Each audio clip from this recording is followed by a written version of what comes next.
اعوذ باللہ من الشیطان الرجیم بسم اللہ الرحمن الرحیم الحمد للہ رب العالمین والصلاة والسلام علی افضل الخلق محمد وآلہ الطیبین الطاہرین اللہم صلی علی محمد وعلی محمد۔ ہمارا درس اور گفتگو چل رہی ہے اصول دین میں خدا کا دیدار۔ اس میں ہم نے مختلف طریقے سے گفتگو کی اور بہت بعض مثالوں کو پیش کیا کہ کیا اللہ عز و جل کا یعنی دیدار دیکھنا ممکن ہے، کیا وہ ایسے دکھائی دے گا جیسے ہم آپ ایک دوسرے کو دیکھتے ہیں، یا ایسے نہیں دکھائی دے گا؟ کیا ہر وہ چیز جو موجود ہوتی ہے اس کا دکھنا ضروری ہے یا ضروری نہیں ہے؟ تو اس سلسلے میں ہم نے کتاب کے اعتبار سے پڑھا اور بتایا کہ ضروری نہیں ہے کہ ہر وہ چیز جو موجود ہو وہ دکھائی بھی دے، اس کا نظر آنا ضروری نہیں ہے۔ جیسے کہ ہم روزانہ مشاہدہ کرتے ہیں، دیکھتے ہیں، مثلاً ہوا، کبھی آپ ہوا کو نہیں دیکھیں گے، ہوا ہوتی ہے، ٹھنڈی بھی ہوتی ہے، گرم بھی ہوتی ہے، لیکن کبھی آپ نے ہوا کو دیکھا نہیں ہے کہ ہوا کیسی ہے۔ اسی طریقے سے آپ دوسری مثال خوشبو کی لے لیجئے۔ پھول آپ دیکھتے ہیں، سونگھتے ہیں پھول آپ کو نظر آتے ہیں، لیکن اس کی خوشبو نظر بلکہ صرف آپ اسے سونگھ کے محسوس کر سکتے ہیں کہ ہاں اس پھول میں خوشبو پائی جاتی ہے، لیکن کوئی ایسا انسان نہیں ہے جو کہے کہ میں نے خوشبو دیکھی ہے، میں نے خوشبو کو دیکھا ہے۔ ایسا کوئی انسان نہیں ہے جو ایسا کہہ سکے۔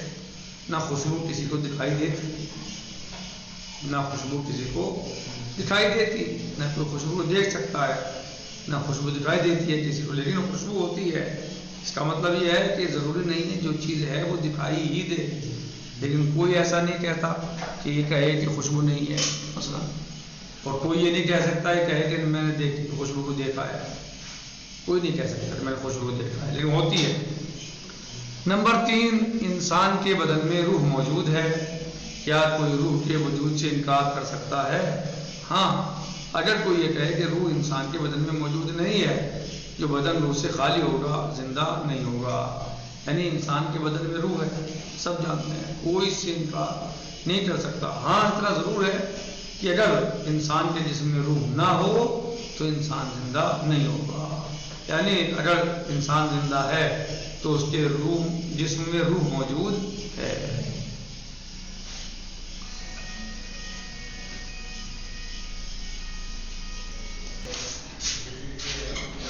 جی، کہہ رہے ہیں کہ انسان کے بدن میں روح موجود ہے، کیا کوئی روح کے وجود سے انکار کر سکتا ہے؟ ہاں، اگر کوئی یہ کہے کہ روح انسان کے بدن میں موجود نہیں ہے، جو بدن روح سے خالی ہوگا وہ زندہ نہیں ہوگا، یعنی زندہ اسی وقت ہوگا کہ جسم انسان میں روح موجود ہو تو معلوم ہوا کہ روح موجود ہے۔ یعنی ایسا نہیں ہو سکتا کہ انسان زندہ ہو اور اس کے یہاں روح نہ ہو، ایسا نہیں ہو سکتا، بلکہ جسم میں روح کا ہونا ضروری ہے، ورنہ انسان مردہ ہے۔ کہ جسم انسان میں روح موجود ہو تو معلوم ہوا کہ روح موجود ہے، لیکن جب موجود ہے تو پھر یہ دکھائی کیوں نہیں دیتی؟ جواب ہوگا کہ روح کا دیکھنا ممکن نہیں ہے۔ کوئی یہ کہے کہ روح موجود ہے تو دکھائی کیوں نہیں دیتی؟ تو جواب یہی ہے کہ بھائی روح کا دیکھنا ممکن نہیں ہے۔ ہم کہیں گے جب روح کو مخلوق ہونے کی حیثیت سے دیکھنا ممکن نہیں تو پھر خالق روح کا دیکھنا کیسے ممکن ہو سکتا ہے؟ جناب بہلول دانا نے بدن انسان کے درد سے ثابت کیا تھا کہ بدن میں درد موجود ہے تو دکھائی کیوں نہیں دیتا؟ اگر آپ سے پوچھا جائے کہ جناب بہلول نے کیسے ثابت کیا کہ اللہ ہے اور دکھائی دینا ضروری نہیں ہے؟ اللہ موجود ہے لیکن اس کا دکھائی دینا ضروری نہیں ہے، کیا ضروری ہے کہ جو چیز موجود ہو دکھائی دے؟ حضرت بہلول نے کیسے ثابت کیا تھا؟ درد کے ذریعے، کہ درد جو ہے وہ انسان کے بدن میں ہوتا ہے لیکن دکھائی نہیں دیتا، جبکہ ہوتا ہے وہ صحیح. جناب بہلول نے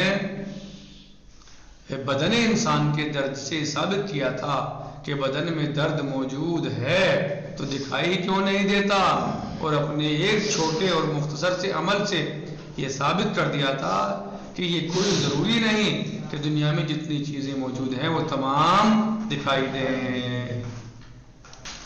کہہ رہے ہیں کہ آج دنیا کی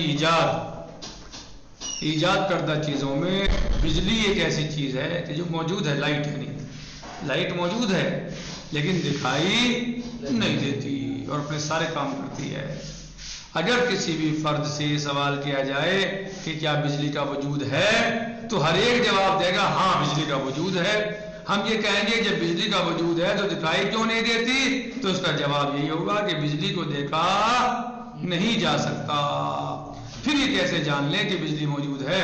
کہا جائے گا کہ بجلی کے اثرات سے معلوم ہوا کہ بجلی موجود ہے. جس کا اثر موجود ہے اور ہر شے اپنے اثر سے پہچانی جاتی ہے.